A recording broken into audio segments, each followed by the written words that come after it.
केंद्र सरकार की बात की जाए तो केंद्र सरकार की हमेशा जो नज़रें होती हैं जम्मू कश्मीर पर टिकी होती हैं। पिछले 70 सालों से कुछ नहीं बदला था, लेकिन अब बदल रहे हैं। भाजपा का हमेशा तर्क रहता है, केंद्र सरकार का तर्क रहता है। धारा 370 की समाप्ति के बाद तमाम केंद्रीय मंत्री जम्मू कश्मीर के दौरे पर आए और धारा 370 को हटाने के फायदे भी गिनाए, क्योंकि समय समय पर यही कहा गया ये धारा जो है विकास के लिए बाधा है। पंचायती राज को मजबूत करना है, बैक टू विलेज को सफल बनाना है। और एक और नई बात जो है यहाँ पर देखने को मिल रहा है कि डेवलपमेंट काउंसिल, और स्पष्ट रूप से अगर हम कहें तो भाजपा अपने तर्क दे रही है, वहीं विपक्ष जो है अब सवाल उठा रहा है। विपक्ष यही कह रहा है कि कौन सा पंचायती राज जो है आप मजबूत करने की कोशिश कर रहे हैं, क्योंकि कहीं ना कहीं इसमें कुछ ऐसे मुख्य बिंदु हैं जो आप जनता को अवगत नहीं करवा रहे हैं। हमारे साथ हर्षदीप सिंह जी है, पूर्व मंत्री, इनसे जानने की कोशिश करेंगे। आपको ये बदलाव भी अच्छा नहीं लग रहा?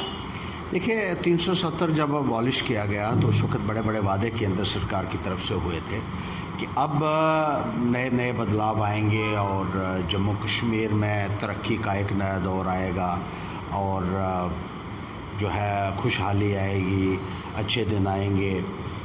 लेकिन देखने के ये आ रहा है कि एक मायूसी का आलम है जम्मू कश्मीर में, एक निराशा का आलम है और नित नए कानून जो हैं वो जम्मू कश्मीर के ऊपर थोपे जा रहे हैं। थोपे जा रहे हैं, मैं इसलिए कह रहा हूँ क्योंकि कानून बनाने का अधिकार जो है वो लेजिस्लेचर को है, लेकिन ये जो कानून जो लागू किए जा रहे हैं जम्मू कश्मीर के ऊपर नए नए, ये लेजिस्लेचर द्वारा बनाए गए कानून नहीं है।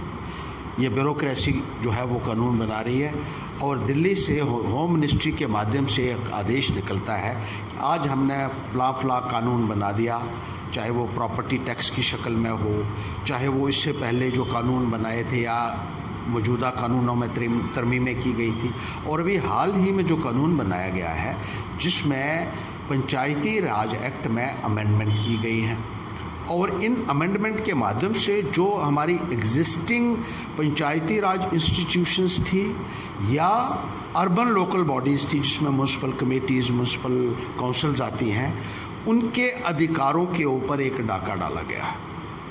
वो कैसे डाला गया है? जो डिस्ट्रिक्ट बोर्ड्स बनने थे, मौजूदा कानून के मुताबिक उसमें यह प्रावधान था कि जो बीडीसी के चेयरमैन पंचायतों ने बनाए हुए हैं, वो चेयरमैन जो है वोट करेंगे, उनमें से कोई चेयरमैन जो है वो डिस्ट्रिक्ट डेवलपमेंट बोर्ड का बनेगा और उनके पास कुछ पावर्स थी जो एक्सक्लूसिव पावर्स उनकी थी। वो पावर्स अभी तक उनको दी नहीं गई थी और अभी जो कानून बनाया गया है उसके तहत जो थोड़ी बहुत पावर्स उनके पास थी वो भी उनसे छीन ली गई। अब वो वोटिंग राइट्स उनके पास नहीं रही जो मौजूदा कानून के मुताबिक उनके पास थी, जिसके तहत उनको जो डिस्ट्रिक्ट डेवलपमेंट बोर्ड का चेयरमैन है उसको चुनना था। इसी तरीके से जो म्यूनसिपैलिटी के इलेक्टेड रिप्रेजेंटेटिव्स हैं, म्यूनसिपल काउंसिल के हैं या म्यूनसिपल कमेटीज़ के जो प्रेसिडेंट बने हुए हैं, उनको एक अधिकार जो है कानून में दिया गया था कि वो इलेक्शंस में हिस्सा ले सकते थे डिस्ट्रिक्ट डेवलपमेंट बोर्ड के चेयरमैन की, और वोटिंग राइट्स जो थे वो उनके पास थे, वो भी उनसे भी वो अधिकार छीन लिए गए। अब ये कहा जा रहा है कि हर ज़िले को 14 टेरिटोरियल कॉन्स्टिट्यूएंसीज़ में डिवाइड किया जाएगा। हर डिस्ट्रिक्ट से 14 लोग जो हैं वो चुने जाएंगे। ये लोग जो हैं ये डिस्ट्रिक्ट काउंसिल के मेंबर्स होंगे और यही फैसला करेंगे कि कौन डिस्ट्रिक्ट बोर्ड का, डिस्ट्रिक्ट काउंसिल जिसको आप कहा जा रहा है कि उसका चेयरमैन होगा। यानी बीडीसी के चेयरपर्सन्स जो हैं, जो पंचायतों द्वारा बनाए गए थे, उनको पूरे तरीके से बाहर निकाल दिया गया है, उनको रिडंडेंट कर दिया गया है, इर्रेलेवेंट कर दिया गया है। तो ये ना केवल एक अपमान है इन चुने हुए नुमाइंदों का, बल्कि उन पंचायत का भी जिन्होंने अपने वोट से ये बीडीसीज जो हैं उनका गठन किया था। अब सवाल ये है कि क्या कानून बनाने का अधिकार नॉर्मल सिचुएशन में ब्यूरोक्रेट्स को है? सुप्रीम कोर्ट कहता है कि कानून एग्जीक्यूटिव तभी बना सकता है जब कोई इमरजेंसी हो, वरना कानून जो है वो लेजिस्लेचर बनाएगा। यहाँ लेजिस्लेचर नहीं है। लेकिन स्पष्ट रूप से अगर हम ये जो थोड़ा सा मैं एक क्लैरिफाई कर लेता हूँ रूहानी, फिर आप बोलिएगा। लेजिस्लेचर नहीं है। अब कानून ये कौन बना रहा है? ये बाबू लोग और क्लर्क्स जो हैं वहाँ बैठे हुए हैं, वो कानून बनाते हैं और जो उनका दिल करता है वो कानून जो है उसको बनाकर जम्मू कश्मीर के लोगों के ऊपर थोप दिया जाता है। जैसे मैंने कहा कि प्रॉपर्टी टैक्स भी इसी तरीके से इन्होंने बनाया था, और प्रॉपर्टी टैक्स जो है ये यहाँ के लेजिस्लेचर ने इनकार किया था लगाने के लिए, क्योंकि जम्मू कश्मीर की स्थिति कुछ और है। यहाँ दहशतगर्दी है, मिलिटेंसी है, यहाँ हालात सामान्य नहीं है बाकी स्टेट्स की तरह। यहाँ इतनी डेवलपमेंट सिटीज़ टाउन्स की नहीं हुई है। यहाँ का टूरिज़्म बैठा हुआ है, यहाँ का इंडस्ट्री बैठी हुई है, और सबसे बड़ी बात ये है कि लोगों को वो स्टैंडर्ड ऑफ लिविंग वो नहीं बन पाया है, और सरकार की तरफ से भी जो सुविधाएं सिटीज़ और टाउन्स में देनी थी वो नहीं दी पाई, इसलिए यहाँ प्रॉपर्टी टैक्स का इनकार किया गया। लेकिन दिल्ली के माध्यम से जो है वो प्रॉपर्टी टैक्स यहाँ के लोगों के ऊपर थोप दिया गया।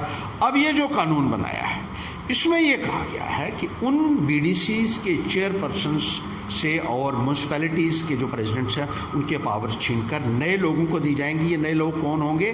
जो 14 लोग हर ज़िले से नए इलेक्ट होंगे। और ऐसा लगता है कि ये नई इलेक्शंस क्यों करवाई जा रही हैं? क्योंकि अब कानून डोमिसाइल लॉ भी इन्होंने यहाँ लाया, वो भी एक नया कानून थोपा। उस कानून के तहत जो बिहार से लोग हैं, जो यूपी से लोग हैं, जो मध्य प्रदेश से, छत्तीसगढ़ से, झारखंड से यहाँ रह रहे हैं, उनको डोमिसाइल सर्टिफिकेट इशू कर दिए गए हैं, उनकी भी एलिजिबिलिटी बन गई है। अब वो भी यहाँ इलेक्शन में हिस्सा लेंगे, और ये जो 14 लोग बनेंगे इसमें वो पार्टिसिपेट कर सकते हैं, वोटिंग राइट्स जो है वो उनको हासिल होंगी।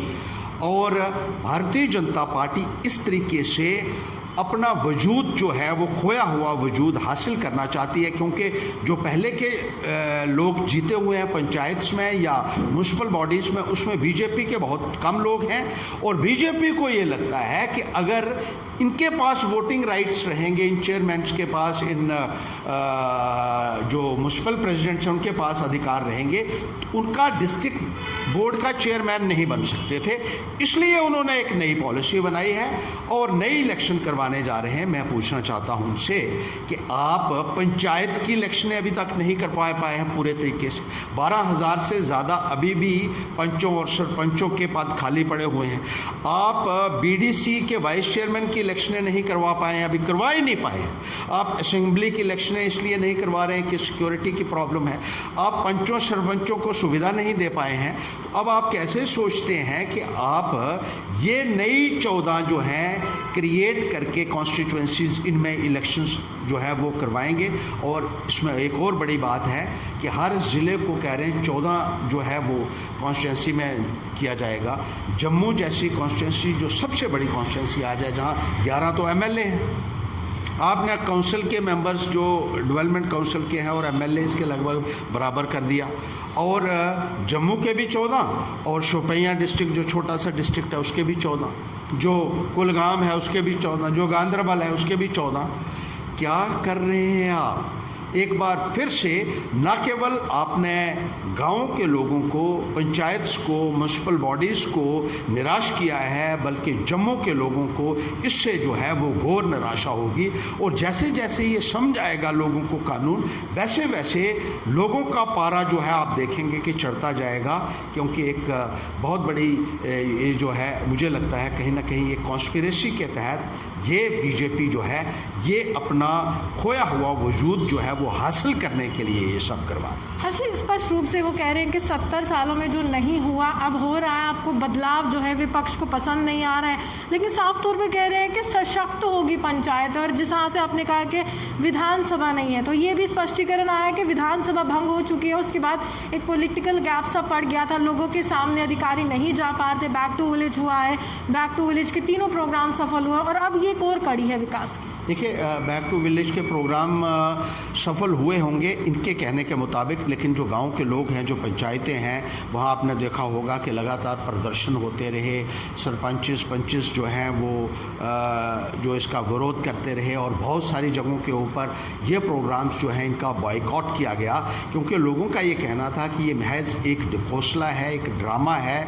एक आई वॉश है, लोगों को बरगलाने के लिए सब किया जा रहा है और सिर्फ गैलरीज को प्ले करने के लिए ये सारी एक्सरसाइज की जा रही है। ये एक तमाशा बनाया जा रहा है सिर्फ के अखबारों में फ़ोटो छुपाने के लिए, फ़ोटो सेशन होल्ड करने के लिए। हकीकत ये है कि बैक टू विलेज प्रोग्राम से लोगों को हासिल नहीं हुआ है, पंचायतों को कुछ हासिल नहीं हुआ है और लोगों के अंदर, पंचायतों के अंदर इस बात को लेकर एक भारी निराशा जो है वो देखने को जो है वो मिल रही है। कांग्रेस भी कह रही है कि निष्पक्ष होने चाहिए जो चुनाव होने वाले। देखिए, चुनाव तो हमेशा ही निष्पक्ष होने चाहिए, लेकिन सबसे बड़ी बात यह है कि आप ये जो 14 कॉन्स्टिट्यूएंसीज क्रिएट कर रहे हैं और जो पुराने नुमाइंदे हैं उनकी पावर्स के ऊपर एक डाका डालकर आप नए नुमाइंदे जो है बनाने जा रहे हैं, इसकी जस्टिफिकेशन क्या है?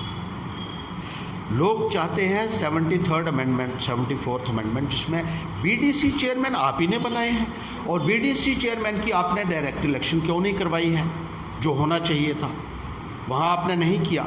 अब चूंकि वो बीडीसी चेयरमैन बन भी गए हैं, अब आप उनको डाइवर्स्ट करने जा रहे हैं अपने पावर्स से, जो सरासर गलत होगा। 73rd और 74th अमेंडमेंट का तकाजा ये कि आप स्ट्रेंथन करें पंचायत्स को, उनको फाइनेंशियली एम्पावर करें और 73rd और 74th अमेंडमेंट का कार्डिनल एक जो प्रिंसिपल है, जो बहुत ही सिग्निफिकेंट है, वो ये है कि एक फाइनेंस कमीशन अलग से लोकल बॉडीज़ के लिए बनाया जाए ताकि इनको फंडिंग जो है वो रेगुलर बेसिस के ऊपर मिलती रहे।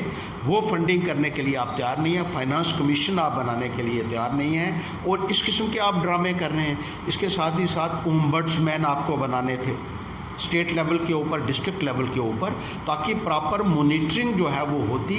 फाइनेंस कमीशन पैसा रिलीज़ करता और पैसे का जो है चेक एंड बैलेंसेस जिसकी हम बात करते हैं वो ओम्बड्समैन जो है वो रखते, ताकि सही मैंने में ग्राउंड लेवल के ऊपर लोगों को जो है वो फ़ायदा मिल सकता। लेकिन वो भी आपने नहीं किया।